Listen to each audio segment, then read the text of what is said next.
Hello, my friends from all across the country and all across the globe. I want you to know that I see all of you. I love going to my little map and seeing that we have 22 people from Finland who are listening in and 32 from Ireland and just all around the country. So I just want you to know that it really helps me when I can see that you guys are sharing this message with others and just sharing the podcast because this is important work for me to get out into the world. And I also know that your time is valuable. And so when you give me 20 or 30 minutes of your time every other week, it's just an honor to be able to be in that space with you. Today, I have a very special guest on the show. Her name is Tracy Nolin Beerman. And she calls herself a vibe coach, you guys. I can't wait to hear what a vibe coach is. She's also a certified life mastery consultant and almost 30 years on the mat, you guys, on the yoga mat. So she spent 30 years on the yoga mat to help moms keep their yoga vibe flowing, both on and off the mat, no matter what. I have to do a shout out real quick because Allison Darling is one of my people who listen to the podcast, and she is big into yoga, Tracy, but she struggles, right? She's a mama of 2 kids, and it's like, she wants to put herself in that, yoga framework, but then it's like life takes over and she gets into chaos, just like all of us do. But when I read that, I was thinking, oh, Allison Darling is going to love this podcast. So Tracy, welcome to the She Finds Joy podcast. Well, thank you so much, Kim. I'm really grateful to be here. Yeah. So, okay, we got to go. I always like just to back up. Like, I think bios are kind of boring. I don't even really like bios. I want you to tell me, who is Tracy and how did you get to where you are today? And give me your backstory. Yeah, absolutely. And I love a backstory, right? It kind of, it helps us to really understand, and we all have a backstory. Well, mine began when I was a kid, but what the pivotal moment for me, Kim, was when my kids are 12 and 14 now, but when my son, who is the oldest, and when he was about 3 years old, I noticed some concerning behavior, negativity and pessimism and self-loathing in a 3-year-old. Now that really got my attention. Like, how in the world does a 3-year-old know enough about himself or about the world to dislike himself? I didn't realize that, if at first I went right to something's wrong with him. What's wrong with him? So, reaching out to specialists and, and all of the books that I read around that time, and always, but particularly about like, what's going on with this kid? I didn't realize it then, but he was getting it from me. He was mirroring me, Kim, because I was negative. I was pessimistic. I was really disliking myself at the time. And so I got busy. I'm like, and here's the thing, like you mentioned, I've been on the yoga mat for almost next year, it'll be 30 years on the yoga mat. Taking my yoga off the mat and into my life, I couldn't do it, right? It was only on the mat that I could feel that the way that I wanted to feel. But when you have kids, well, in life in general, you can't be on the yoga mat all the time. So I got busy and really, really started digging in. I thought I had done the self-development and personal development. No, this was it. This was my cosmic 2x4 to really get to work. So I started pulling apart my life, moved everybody's cheese and ruffle everybody's dark feathers. Night of the soul, right? It was the dark night of the soul. Absolutely. Yeah. But you know what? I had everything pulled out and I still was like, I was on my knees again. I'm like, help me. I need help. I don't know what, I've got everything pulled apart. I don't know what to do next. And right around that time, I met my coach. It was the first coach that I ever worked with. And I knew as soon as we started working together that I wanted to do exactly what she was teaching. And it completely aligned. At that point, I had been looking for a coaching program. I wanted to become certified as a life coach for moms. And I'd been searching for about 1.5 years. And I finally was like, ding, ding, ding. That's it. So now I get to use my 30 years of yoga on the mat and meditation and all of my personal developments that I've, the books and the courses and the retreats and all of that, as well as my, my certification as a life mastery consultant. And I now get to work with moms and help them actually take the yoga off the mat and into life. Interesting. I love what you said. Like, so I'm taking a course right now on like neural linguistic programming. Ooh, love that. And dynamic neural feedback loops, because, I'm a happiness coach.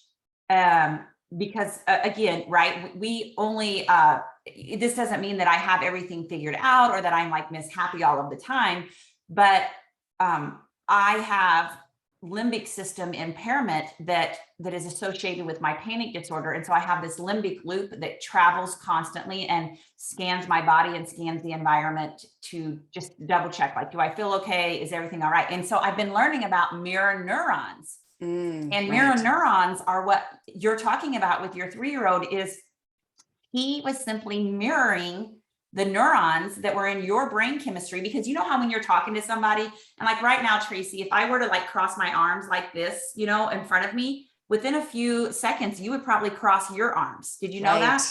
Right. No, I didn't, but that makes sense. Yeah. Right. So that's the mirror neurons. And so you're right. How big of an aha was that whenever you realize like he's mirroring the behavior that I have towards myself? Yeah, it was devastating, Kim. Yeah, it was devastating, because on the outside, I was happy. I was doing all the mom things, on the inside, I was a hot mess. And so we can't, our kids, this is what I truly believe, that our kids are watching us with their little eyes, ears, and hearts all the time, right? Yeah. We can't pull a fast one on them, right? Or ourselves. Yeah, I think I heard something a long time ago, and it just really rang true to me. It's like, my kid was like, he's been my biggest teacher in life. I'm not here to teach. I mean, I'm here to lead him and guide him, and teach him, but he's here to teach me way more about Kim Strobel than I would have ever discovered without him. Yeah, absolutely. I feel the same. My kids, especially my son, he is definitely, he keeps me honest, right? He keeps me in check. Like all I have to do is look at him. Okay, where am I at in my thoughts? And when they're triggering you, like my son last night, he is, I am an extrovert. I am an oversharer. It's like, I don't even like the word overshare. I'm just willing to pretty much tell you anything. But like, I birthed this like super private kid who I feel like sometimes he even gets like a little bit paranoid, like, Mom, and I just told him something last night, like, hey, I was talking to your buddies about how I-Corps was going at the Kelly School of Business, and he like jumped my butt. And I was like, what? Well, he thought I had been texting them. It was like, no, buddy, I was at the tailgate just chatting with them. And so I found myself just like, I just went in the bedroom. My husband and I are folding laundry, and I was like, it's like he could jump my ass, and I can't do anything right. And it was like, oh, look at how very little it takes for Kim to get her little feelings hurt or to self-check her, like, okay, Mama, you've got to be, you got to see here that why was that little thing that he did that maybe he shouldn't have jumped down my throat. But when I say jump down my throat, he sent me a text message, and checked me on it. But it's like, why did that really fire me up? And so it's like constant, like seeing like when you get triggered, what is that about for you? And I love that you were able to do that for yourself. And that had to be just, like you said, devastating, but also like, gosh darn, thank goodness I figured this out when he was 3. Yeah, right. I mean, and it's continual, Kim. You know that. It's continual. You were mentioning about the limbic system. So I live with anxiety. I have ADHD. Like I have to work extra hard. I'm not going to say not hard. I don't want to say hard because that makes it hard, right? But I'm constantly, but we all are. We're minute by minute, we all have to check ourselves. Where am I at? What is going on with that text? Yes. Right. Yeah. Yeah, Is that, in kind of being able to kind of step back and check, is that me or is that him? Like separating the feelings, and what is it about that text or about my noticing all of this behavior in my son? What is it? What is it trying to tell me? exactly. Yeah. Yeah. And it just hits you like, oh, it's like you just almost, oh, there it is again, But Right. okay. So are you telling me then that a lot of the work that you've had to do on yourself now, I mean, really, what did that look like? I mean, so what does it even mean? What's different about the Tracy who shows up today and now coaches other women on this? What do you do? What is it? How does it look different in your life? How do you actually take the yoga off the mat and apply it to your life? Yeah, and that's an interesting question. And that is something that I contemplated for years. Like, if I could only stay on the mat, right? But if you think about, do you do yoga, Kim? Here's the deal, Tracy. I run 40 miles a week. I bike Oh, 15 miles a week, and I do an aerobics wow. class. And I started doing yoga a year ago, once a week. And Hmm. I loved how it made me feel. And then they Right. switched the class to another day, and I've not been consistent. I know. I You know. can imagine being a runner, how badly I need it, and being a Right. high strung type A individual. So it's something that is constantly popping on my radar as something that needs to be higher priority. Yeah, but you've done it and you've had the experience of Oh, being. yes, I have. And if you think about all of the different feelings, the different energy that you can create, because we're creators, we are all creators, right? Think about the energy that you can create within your body and yourself on the mat. Think about shavasana, that you can create that peace and calm. No, the instructor's not doing it, right? Nobody's doing it but you. Think about the power that you are able to create when you are doing a warrior pose. Yes. Think about the balance that you are able to create in your own body and your own mind when you're doing a balance pose like tree, Yeah. right? So when you're off the mat, kind of being able to go back and I remember that feeling. I know that I can, and that confidence when you're rocking something like a crow pose or something, the confidence, and I did this. Or if you did your first wheel pose or your first headstand or whatever it might be, the confidence that, I mean, think about all of those feelings that you generate yourself on the mat. We can generate those same feelings off of the mat, right? We can decide, this is how I want to feel, right? This is how, and it takes awareness. Mhm. Where am I at right now, right? How am I feeling right in this moment? Am I feeling, and what we'll talk a little bit more about this, but checking in. This is what I call vibe care, right? Checking in with yourself. Yeah. How am I feeling right now? And how would I love to be feeling? You And know, we deciding ahead of time. we talk a lot of in on this podcast and in previous podcast episodes, we talk a lot about the law of attraction, which is Hmm. basically understanding that we have this innate power within ourselves as human beings, and we don't realize that we have the power to co-create our life with energy, with source, with God, with spirit. And Right. I love what you said, which is we do it. No one does it Yeah. for us. That power is within each and every one of us. But what I also know is that, and you know this, our thoughts and the thoughts with them carry an energetic vibe. Absolutely. And this vibe that you carry is constantly determining what you are or are not attracting in your life. So, can you Yes. talk to me a little bit about how vibe and what you think of as vibe and how that fits into really being able to create a vision for your life and start to actually achieve those things. Yes, absolutely. So my interpretation, when I speak about vibe, I'm talking about, about feelings, emotions, right?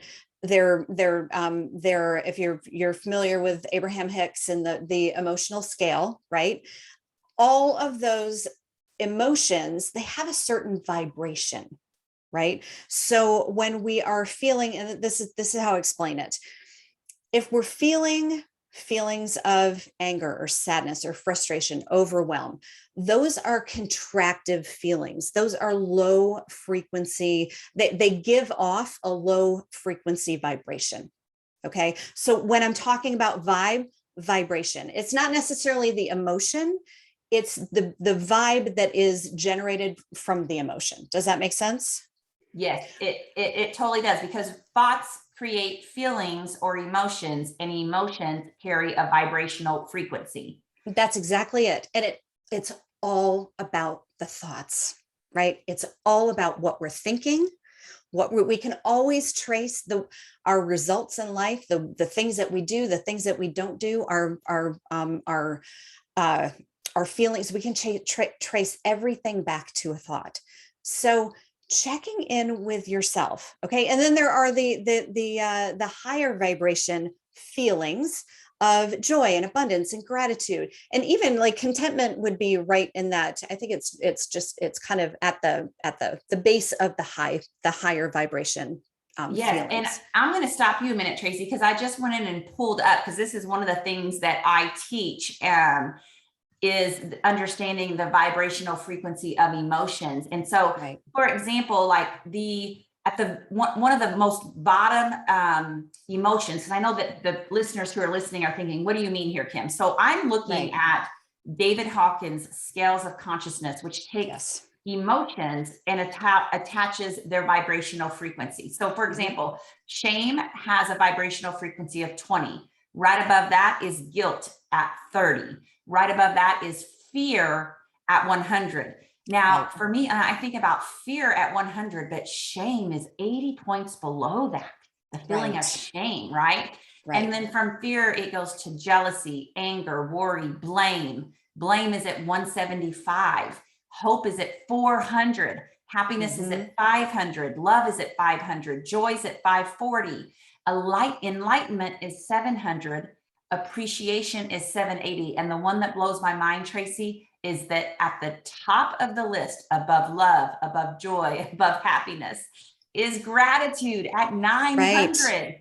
Right. Isn't that, and I call gratitude the back door to abundance. Like if you are in that place, and when I'm talking about vibration and I'm talking about feelings, I'm not talking about pushing down the feelings and not experiencing, the feelings are, our emotions are information, right? They're not bad. We are taught that they're bad, that we shouldn't express anger, that we shouldn't express sadness. I am not talking about dismissing the emotions at all. We definitely, and here's the thing, and I've especially during COVID, I'm a crier anyway. I cry when I'm happy, cry when I'm sad, I cry when I'm frustrated. Like I'm just a crier. But really letting the emotions move through you, sometimes it takes like 30, 60 seconds to actually let it move through you rather than pushing it down. I like to say, when you're, kind of liken it to pushing down a beach ball underwater. Like you push an emotion down, it's going to pop up over here. You push it down underwater, it's going to pop up over here. So we want to move through those emotions, or let them move through us. But we also want to be aware of, what are the thoughts that are generating that emotion, right? Yes. How am I feeling in my body? And I teach my my clients how to do what I call the expansion contraction test. This is part of vibe care, right? How am I feeling in this moment? And throughout your entire day, right? How am I feeling in this moment? How am I feeling? Am I feeling contraction? And those low frequency emotions are that, if you think about when you're angry, when you're sad, how you mentioned at the beginning, if I was sitting here with my arms crossed, like that to me, when I'm feeling a contractive feeling, I tend to cross my arms. My gaze tends to go down low. I tend to feel a tightness, right? When you're feeling in those higher frequency emotions, you feel expansive, right? You feel expansion, almost, it's almost as if, for me, sometimes, my gaze actually does go up. I Yeah. feel like, rolling my shoulders up and back, like, oh my gosh, this is different. amazing. Yeah. You stand different, right? So vibe care to me is, I really believe that it is the most overlooked and most overlooked and most important aspect of self-care. Because honestly, how are you supposed to know what you need if you're not checking in with how you're feeling? If you're feeling sadness, are you really, I don't, are you going to go to a dance party, or you know what I mean? Like, Right. not that that's part of, that was an exaggeration, Right. but when you understand where you are, what your vibe is like, where your emotions are, you're better able to decide what steps to take. What do I need? We don't need we don't always need meditation.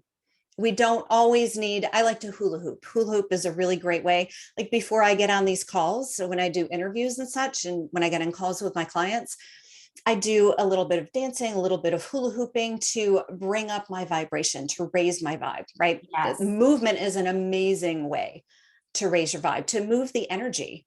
Right. What I love that you're talking about, though, is I think you're right. I think feelings have been like a voodoo topic for so many years. We don't talk Right. about feelings in this family, or we don't talk about feelings at work, or we don't talk about, and I think that feelings are the gateway, and I think Brene Brown talks a lot about this with vulnerability and Yes. understanding that feelings, it's like part of the journey. You have to move through it in order to get to where you're going. And if we Right. continue to not allow ourselves to feel, because I would think that when you'd ask some people that question, males or females, non-binary folks, whomever, I would think that some people don't even know how they feel.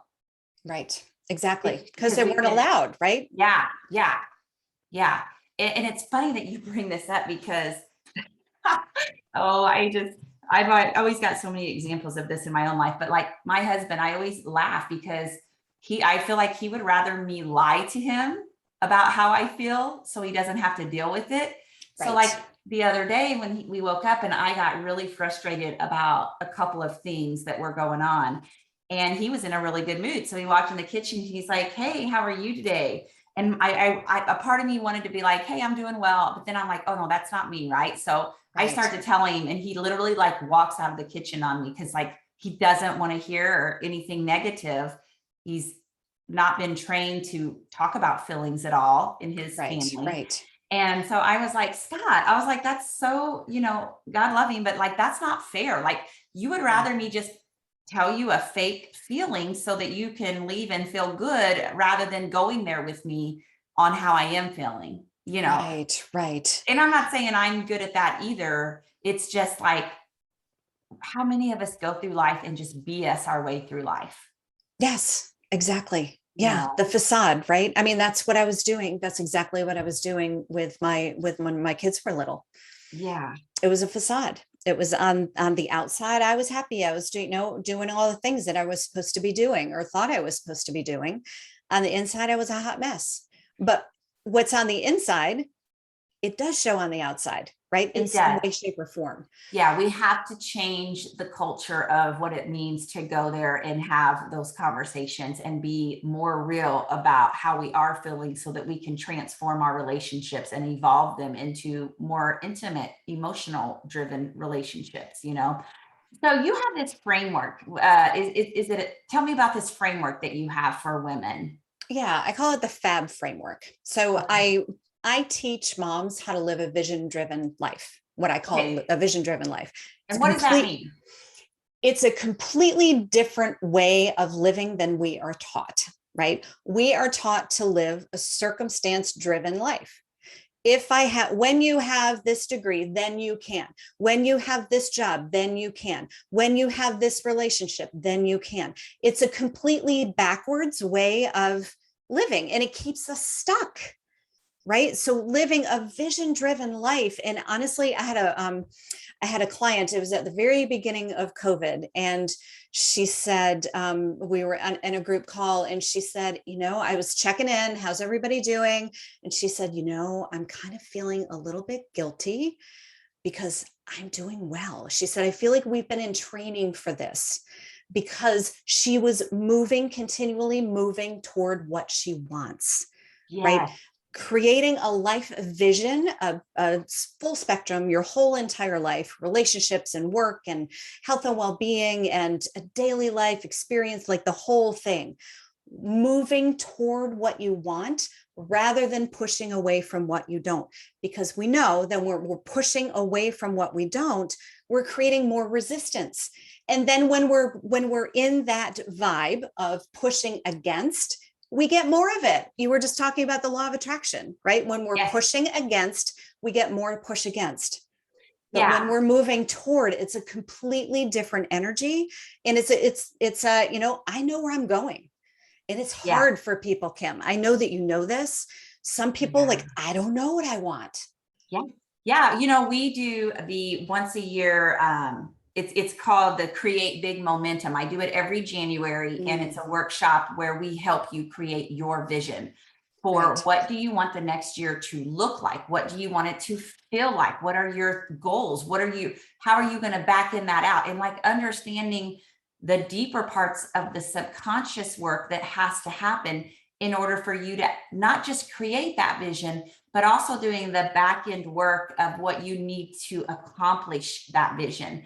And so I take people through the 9 different parts of their life, because most people don't even know that, hey, I need to look at, what do I want for my financial life? What do I want for my family life? What do I want for my married life? What do I want for my recreation? What do I want my recreational life to look like? Right. Exactly. And so I, like you, am very vision driven. But I love the way that you're talking about how we have, otherwise we live our life by default. That's exactly it, right? Yeah. The circumstance, this happens, this is the way I feel. This happens, this is the way I feel. But what if we turn it around? And create and I'll get into the FAB framework, which leads into the FAB framework. But when we know where we're going, we can create future memories. We decide ahead of time, how do I want to feel, right? So the F in the FAB framework is focusing on who you are. It takes a great deal of self-awareness to decide what you want, right? I have so many clients come to me and say, I want financial freedom. Well, that is fantastic. What does that mean to you, right? Yes. Do you really want that $1 million, or do you want what you can get from that million? It's a different way. I know you're nodding yes, I totally get that. Financial freedom, that's great. What does it mean? I have a client who her vision is to live in a tiny house. She just wants minimalism, right? Yeah. That's her vision. And she has financial freedom in that. But then I have other clients who want second houses. And then I have and then who are realizing these things, but they're deep seated, right? They're not just, it's not like you realize this vision, it comes into being, and then you're flat. Yeah. It's I'm over here laughing, Tracy, because I wish I could turn my computer around, because one of my goals last year, and I'll just read it. It says, thank you for the $550,000 or more in revenue for 2021. But that underneath it is every bullet. Why do I want that? Right. Because that buys me freedom and flexibility in my life. It buys me the ability to travel more and go where I want to without being tied to my desk job. It buys me time and money to go on spiritual retreats and do the spiritual deeper work that I crave to do. It buys me a book editor who can help me bring this book I have in my mind to life. And so it's not, oh, Kim just wants to make $500,000 this year. That's exactly it. Yep. Yeah. Ding, ding, Right? ding. That's it. It's not the $550,000. It's not. That is No. not, who wants it? Who wants cash? I mean, what is $550,000 or $1 million? No, It's I'm not just the laughing cash. because that's the process that I have used as well. And I think you're right in when you say that it's totally looking at it. It's almost like um you flip it. You flip how we're trained to think. And then when That's you exactly back it. end it to those specific things. And then the other thing that you said that I thought was so powerful is, and that's one of the skills too that we teach with the law of attraction is like you have to decide who that futuristic version of you is, Yes. and you bring that version of yourself to the game right now. That's exactly it. Yes. That's So, exactly it. oh my gosh, That's okay. So F is for focus. We got to keep going. F is for focus. A is for alignment. Aligning your thoughts, aligning your vibration, creating future memory, right?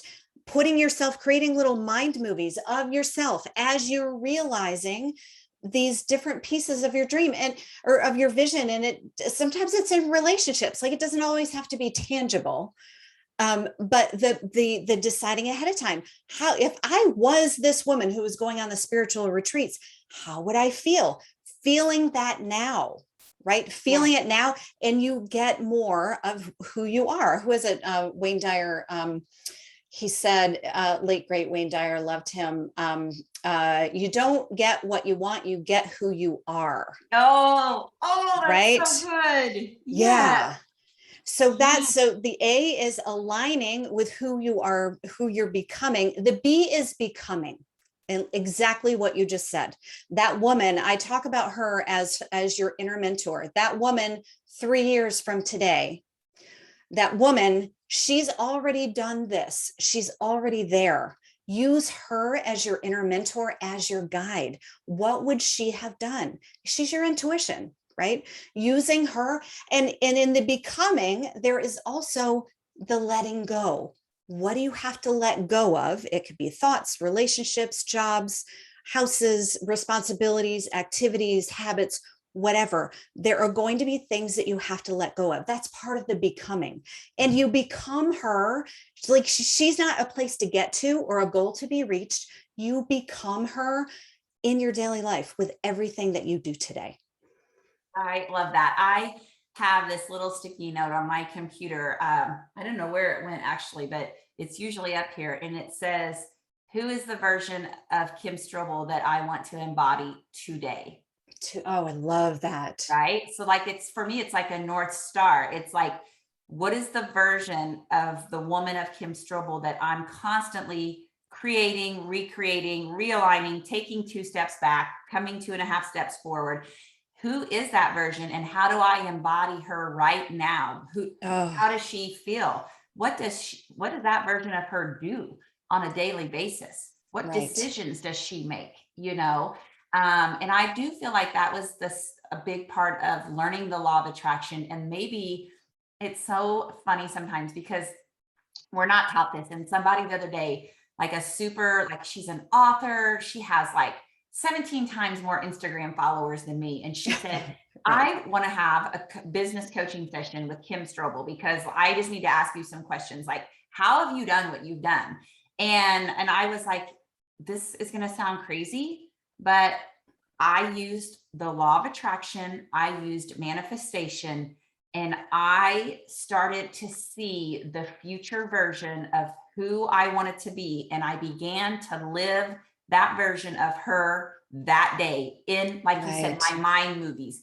Every run that I took, I saw myself on the stage delivering to thousands of people, even though I had never stepped on a stage. I don't know anything about business. Like, I lived what I feel like you're talking about. I focused on what I wanted. I saw it in my mind.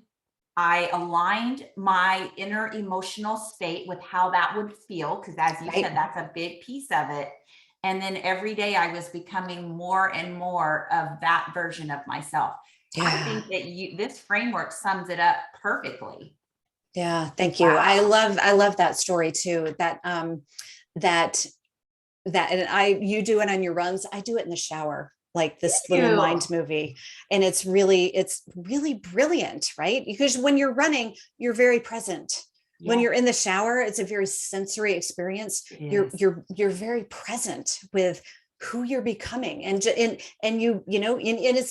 I don't like that fake it till you make it. I like to say, claim it until you become it, right? Ooh, Because you're not yes. it. We don't want to fake it because we can't. We don't want to lie to ourselves. Ourself is going to Right. know, right? Right. Claim it until you become it. Yeah. Oh, I've written down so many good things that you said today. Uh, Here's 3 quotes I wrote down from you. Great is the back door. Great gratitude is the back door to abundance. I love that. And then, well, you kind of said Wayne Dyer said this, but you don't get what you want. You get who you are. Yeah. Who you are. I think we need to pause on that one for a minute. I'm looking at the clock going, I know we need to wrap that up. But Tracy, Right. Yes. explain that to people because you and I get that because we've lived in this law of attraction stuff for a long time. Explain that quote. You don't get what you want, you get who you are. What does that mean? So to me, that is, we've been talking about vibration, right? We've been talking about the law of attraction.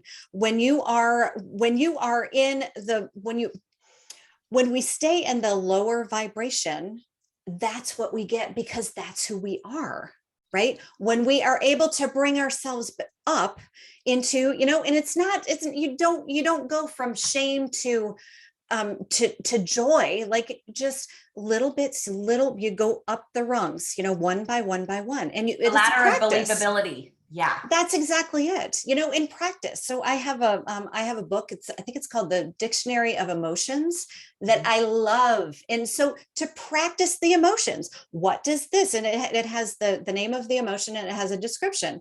What does fear feel like in my body? What does gratitude feel like in my body? And just getting real, and it's a stretch for people, right? But you get who you are. The law of attraction, that's exactly That's what it. you're attracting. When you're Right. a low vibe, when you're a negative Nelly, when you're going through life as the victim, guess what you're going to attract? More More. people who are Yeah, the victim.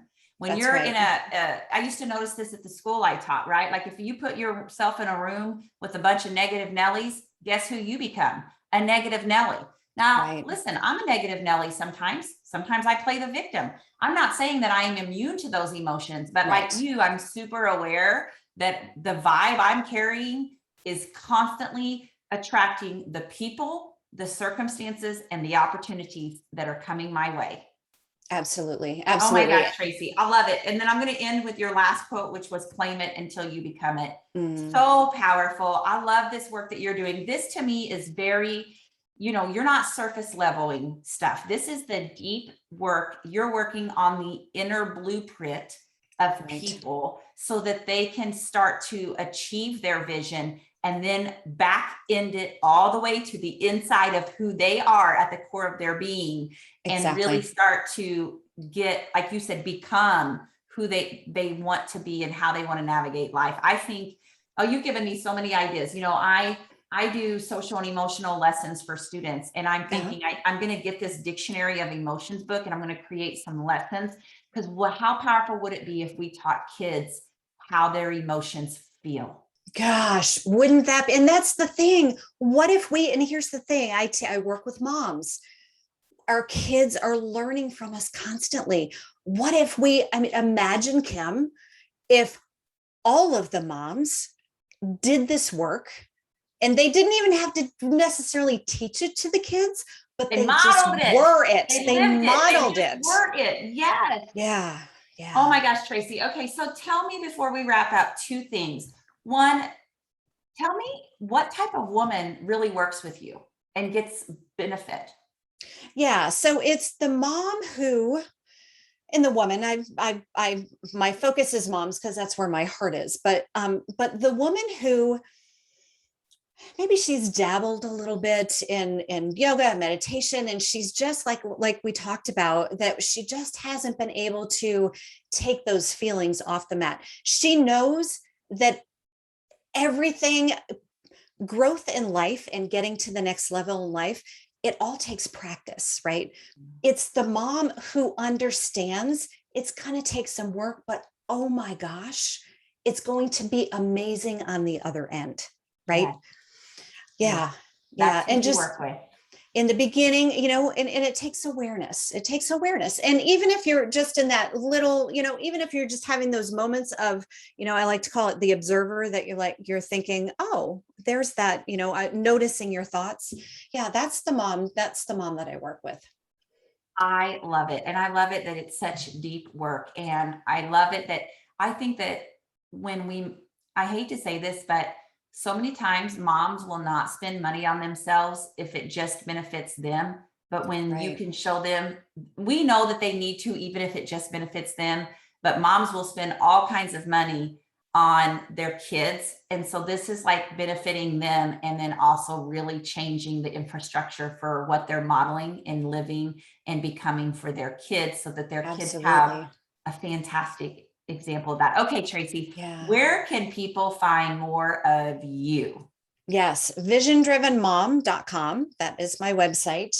Vision Driven Moms Facebook group is where it all happens, right? I'm actually in the process of beginning the Vision Driven Mom movement. By the end of the year, Kim, it's been coming. Vision Driven Moms Facebook group. Vision. You can also go to Vision Driven Mom Movement. It's in process. Okay, and we'll drop all those links in the show notes too. Yeah, and the Vision Driven Mom podcast as well. Oh yes, yes, and I'm gonna some of these references like this book that you mentioned. Do you have? I feel like don't you have like a freebie too that we could give? I Uh, do. I do. It's the Vibe Care Toolkit. Yeah, we want to give them that, don't we? The Vibe Definitely. Care Toolkit for free. And Right. I will drop the link to that freebie in the notes as well. And that's going to at least get them started, isn't it? Yes, yes, definitely. Yeah, it's a deciding ahead of time what makes you feel good. So we're not like scrambling when you're feeling in a funk. Absolutely. Tracy, it's been an honor to have you on the show today. And just, I love the conversation. I love that you're willing to go there with me and talk about some of these hard things. But you've also just left me like, I feel a lot of hope right now for women and for moms. And I love that you're delivering that to them and giving them the tools they need to make those steps that are necessary to living their best life. Thank you so much, Kim. It's been great.